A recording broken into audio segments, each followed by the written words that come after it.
Because we're coming back to the Hal Sparks radio program, Mega Worldwide. Oh my God! They went a little crazy with it, and I appreciate it. Now let's get back with Hal Sparks' radio program, Mega Worldwide. Welcome back to the show, everybody. So, like I said, I signed up for truth because I'm already signed up on Justice and the American Way. What are those? The other, good God. Well, sorry, A Better Tomorrow, because Superman changed his thing from the American Way to Better Tomorrow. That's probably smart. Because we're terrified of what the American way might be. No, because DC has nothing left. I mean, I wish it could be because they're suddenly they've got some sort of awareness and they're doing some navel gazing about stuff. But the truth is they lost the entire character of Superman to the Captain America character in the Marvel Cinematic Universe. Yeah, really, I mean, as the Boy Scout character who's ultimately good and represents values and all that kind of stuff. They've turned Superman into a weird, jealous monster. So it's really dark now. Yeah, it's not good. So basically, it's just... Batman seems to be coming around now. Oh, yeah, he's doing great. Yeah, his relationships are at least working out well. That's the nice part. This, and we will see this over the next couple of months as this comes out, but I will stand by what I have said in that I do not believe Trump is running in 2024. I was wondering about that. It's all a grift. It is all a grift.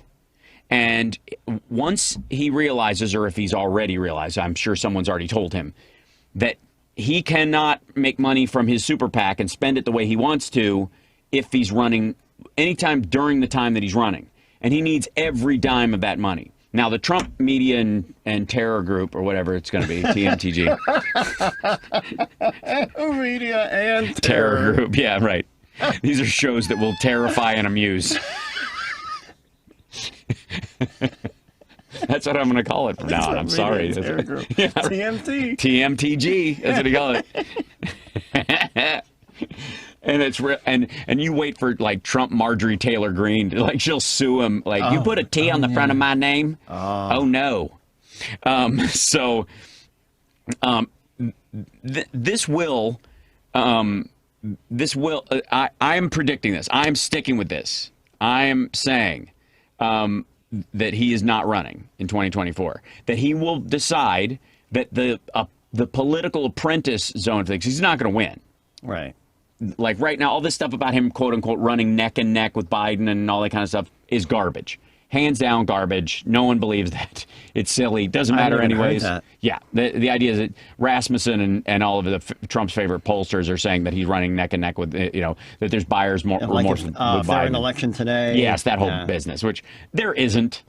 And it matters. And sorry, he's going to lose to whoever he's running against next time.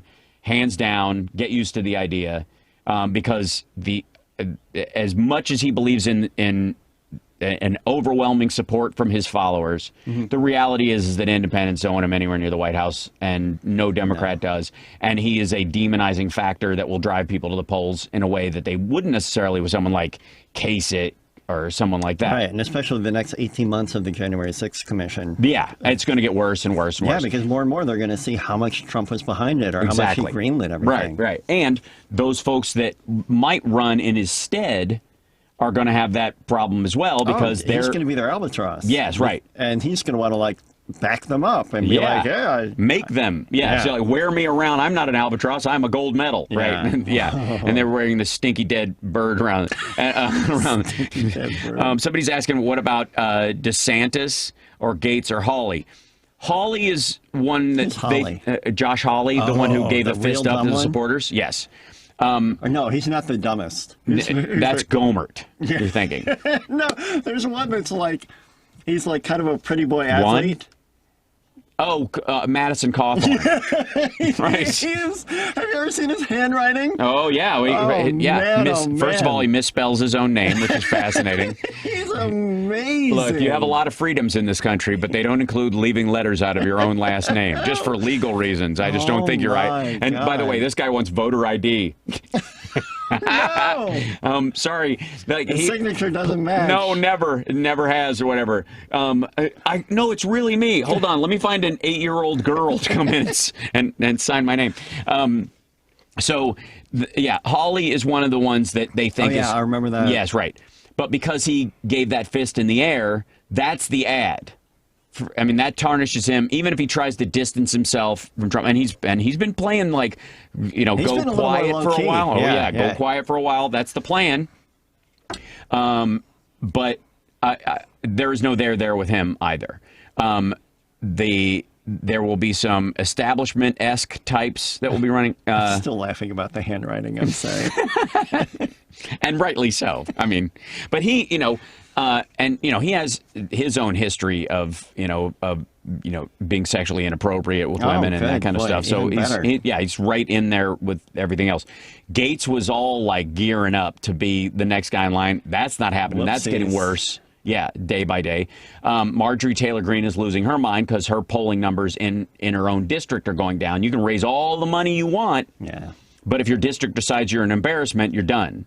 And she's a one-termer. And is she up in 2022? Yeah. Thank God. So she's got, this is the issue that the Trump crowd is up against. On top of the fact that Trump keeps talking people out of voting.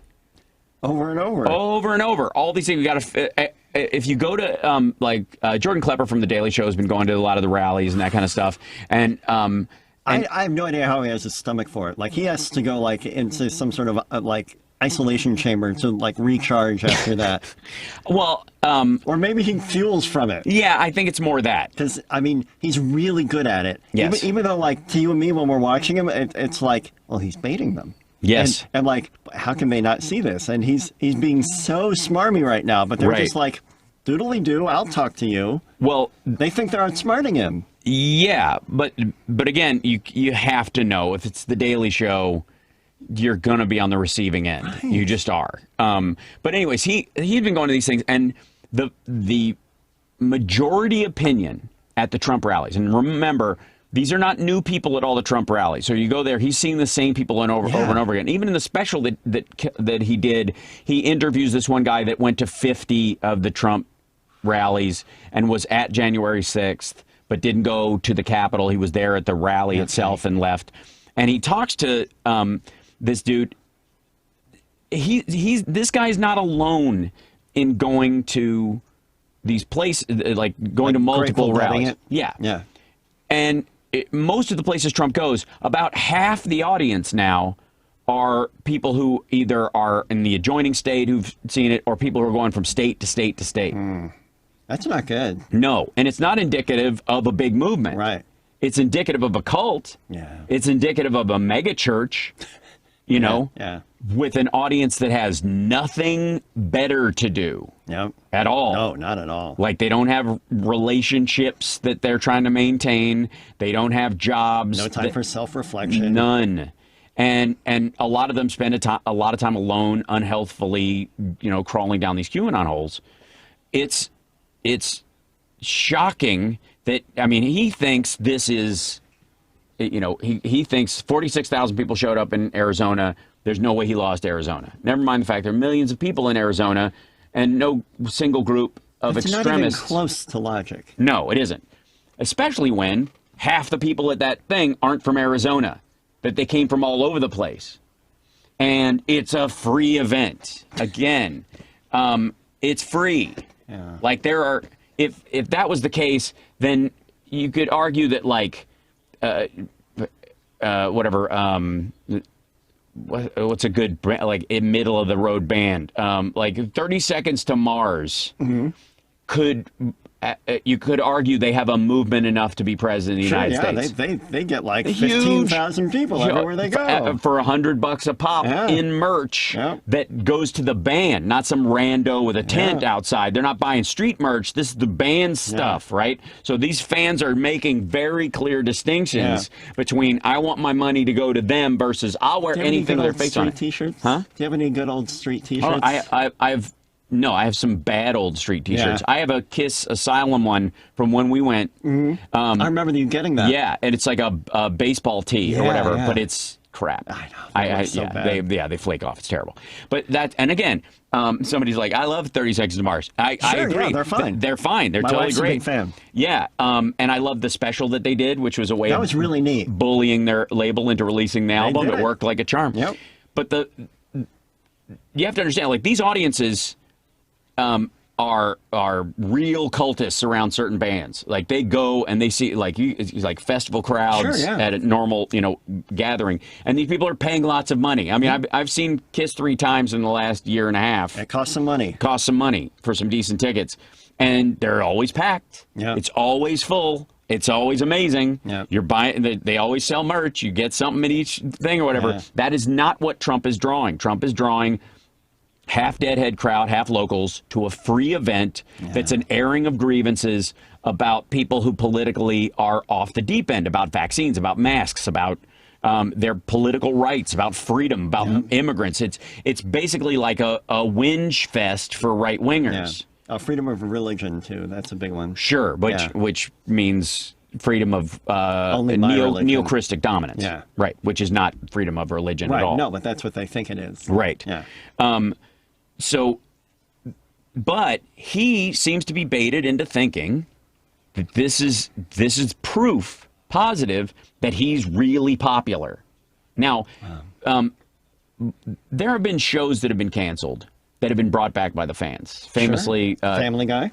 Sharon Gless, when she was on Cagney and Lacey, it was canceled. The fans brought it back. First show, that's lovely. First show that was brought back by fans writing letters was Cagney and Lacey. Yes. And we've got a soft spot for Sharon We Gless. certainly do, because of her playing my mother for 6 years, and change because there was time after, obviously, where she sort of plays my mom just randomly when we're together. She's delightful. She's wonderful, and she's a great old Hollywood broad. Oh, that's in the awesome. classic sense. Did she have stories for days? Oh, good Lord.